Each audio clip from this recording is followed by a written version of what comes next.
நான் பேரறிவாளன் கோவை தெற்கு சட்டமன்ற தொகுதியில் வேட்பாளராக நான் போட்டியிடுறேன். நாம் தமிழர் கட்சி சார்பாக விவசாய சின்னத்தில் நான் போட்டியிடுறேன். இன்னைக்கு அண்ணன் சீமான் அவர்களுடைய அறிவுறுத்தலின் பேரில் இன்னைக்கு நாங்கள் வேட்புமனு தாக்கல் நாம் தமிழர் கட்சி சார்பாக நாங்கள் செய்ய முன் வந்திருக்கோம். கோவையோடைய முக்கியமான தொகுதியாக இந்த கோவை தெற்கு தொகுதி பார்க்கப்படுது. இந்த தெற்கு தொகுதியில் திராவிட முன்னேற்ற கழகம் சார்பாக செந்தில் பாலாஜி அவர்கள் போட்டியிடுறாரு. அனைத்து இந்திய அண்ணா திராவிட கழகத்தின் சார்பாக அம்மன் அர்ஜுனன் அவர்கள் போட்டியிடுறாங்க.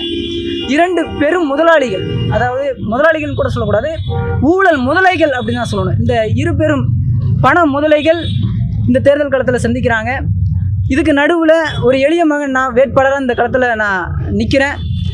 ஒன்றே ஒன்று தான் எனக்கு சொல்லணும்னு தோணுது. இன்றைக்கி செந்தில் பாலாஜி இந்த தொகுதியில் நிற்கிறாரு, உங்களால் ஜெயிக்க முடியுமா அப்படின்லாம் கேட்குறீங்க. நான் ஒரே ஒரு சவால் செந்தில் பாலாஜி அவர்களுக்கு நான் விரும்புகிறேன். அவர் பெரிய அமைச்சர், முன்னாள் அமைச்சர். அவர் பெரிய நான் தான் அப்படின்ற மாதிரி செந்தில் பாலாஜி வந்துட்டார், நீ கோயம்புத்தூர் 10 தொகுதி வென்று எடுத்துருவோம் அப்படின்லாம் பேசுகிறாங்க. ஒரே ஒரு சவால், என்ன சவால் நான் விடுறேன்னா, ₹1 காசு கொடுக்காம என்னை விட ஒத்த ஓட்டு செந்தில் பாலாஜி வாங்கிட்டாருன்னா நான் பொது வாழ்க்கையிலேருந்து நான் விளைவிக்கிறேன். நான் இன்னும் ஒரு படி நான் பொது வாழ்க்கையிலேருந்து விலகிறது தாண்டி நான் திமுகவில் செந்தில் பாலாஜி தலைமையில் நான் இணைஞ்சிக்கிறேன். ஒரு ஓட்டு என்னை விட ஒரு பைசா கொடுக்காம, இலவச பொருட்கள் கொடுக்காம, கோழி பிரியாணி கொடுக்காம வாங்கிட்டார்னா நான் செந்தில் பாலாஜி தலைமையில் நான் திமுகவே சேர்ந்துக்கிறேன். அந்த துணிவு செந்தில் பாலாஜிக்கு இருக்காது. செந்தில் பாலாஜிக்கு மட்டும் இல்லை, செந்தில் பாலாஜி நாடறிந்த ஊழல்வாதின்றது நம்ம எல்லாத்துக்குமே தெரியும். அவர் பண்ண ஊழல் பற்றி பாட்டிலுக்கு ₹10 வாங்கினார். இன்றைக்கி நாங்கள் ₹10 நோட்டை வச்சு ₹10 காயினை வச்சு இன்றைக்கி நாங்கள் ₹10,000 டெபாசிட் நாங்கள் கட்டுறோம். நாளைக்கு ரிசல்ட் வரும்ல, அவருக்கு நாங்கள் பாடையை கட்டுவோம். பாடைனா மக்கள் அவங்களுக்கு பாடம் புகட்டுவாங்க அப்படின்னு நான் சொல்ல வரேன். அதிமுக சார்பாக நிற்கக்கூடிய அம்மன் அர்ஜுனன் யார் அப்படின்றது உங்களுக்கு தெரிஞ்சிருக்கும். அவர் கோயம்புத்தூரில் மிகப்பெரிய ஊழல் செய்தவர். ஒரு வருஷத்துக்கு முன்னாடி எதுக்கு அவர் வீட்டுக்கு ரைடு போனாங்க? லஞ்ச ஒழிப்புத்துறை எதுக்கு ரைடு போனாங்க? வருமானத்துக்கு அதிகமாக சொத்து சேர்த்துட்டாரு அப்படின்னு ஒரே காரணத்துக்காக தான் அவர் வீட்டுக்கு ரைடு போனாங்க. ஏதோ நேற்று அவர் உத்தம புத்திரர் மாதிரி அவர் பேட்டி கொடுத்துருக்காரு. 2 பேத்துக்கு நான் சவால் விடுறேன்.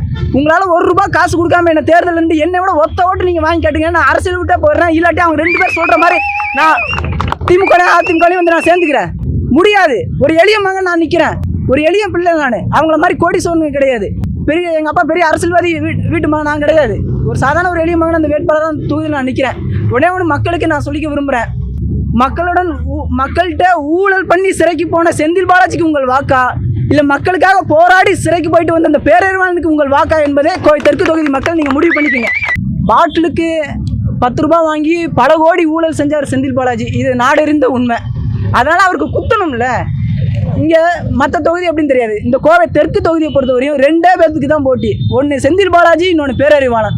ஒன்று உதயசூரியன், இன்னொன்று விவசாயி. களம் மாறும். நீங்களே அது தேர்தல் காலத்தில் நீங்கள் பார்ப்பீங்க. எல்லாம் சொல்கிறாங்க செந்தில் பாலாஜி எப்படி நீ ஜெயிச்சிருவியா அப்படின்னு கேட்குறாங்க. ஒன்று ஞாபகப்படுத்தணும்னு நான் நினைக்கிறேன்.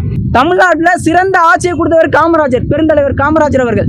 அவரையே ஒரு சீனிவாசன்ற ஒரு சின்ன பையன் தான் தோக்கடிச்சான். காமராஜரையே தோக்கடிச்சிருக்காங்க. இவர் யாரு? மக்களுக்காக போராடி சிறைக்கு போயிட்டு வரா? ஊழல்வாதி, ஊழல் பெருச்சாளி செந்தில் பாலாஜி.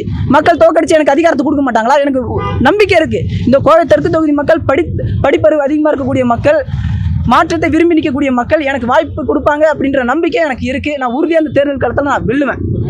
கோயம்புத்தூரோட இந்த தெற்கு தொகுதி நம்ம முக்கியமாக நம்ம பார்க்குறோம். ஒரு விஐபி தொகுதியாக சொல்கிறாங்க, முக்கியமான தொகுதின்னு சொல்கிறாங்க.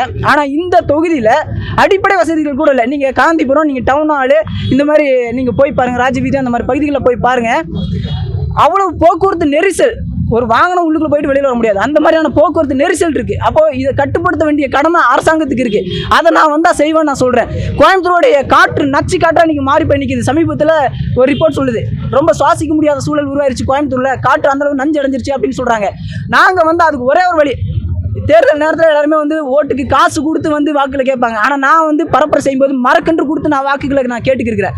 இப்படி பல பிரச்சனைகள் இருக்குது. ஒரு பகுதி புலிகுளம் விநாயகர் கோவில்னு ஒரு கோவில் இருக்குங்க, புகழ்பெற்ற கோவில். ஆசியாவிலேயே ஒரே கல்லில் செஞ்ச மிகப்பெரிய விநாயகர் கோவில் இருக்குது. அந்த கோவிலை சுற்றி 4 மதுபான கடைகள். கோவிலை சுற்றி மட்டும் 1 கிலோமீட்டருக்குள்ளேயே 4 மதுபான கடைகள். கொஞ்சம் சிந்திச்சு பாருங்கள். இந்த செந்தில் பாலாஜி இங்கே வென்றுட்டார்னா டாஸ்மாக் கடைகள் இருக்காது, லெவல் டு லெவல் பார், பல பார்கள் இங்கே திறக்கப்படும். அதனால் என் மக்கள் தம் பிள்ளையை படிக்க வைக்கணுமா இல்லை குடிக்க வைக்கணுமான்றதை என் மக்கள் முடிவு செய்யட்டும். இந்த களத்தில் நாங்கள் எந்த மாதிரி விளையாட போகிறோம் அப்படின்றது நீங்களும் பாருங்கள். உறுதியாக இந்த களம் பேரறிவாளன் மிஸ்டர் செந்தில் பாலாஜியாக தான் இருக்கும்.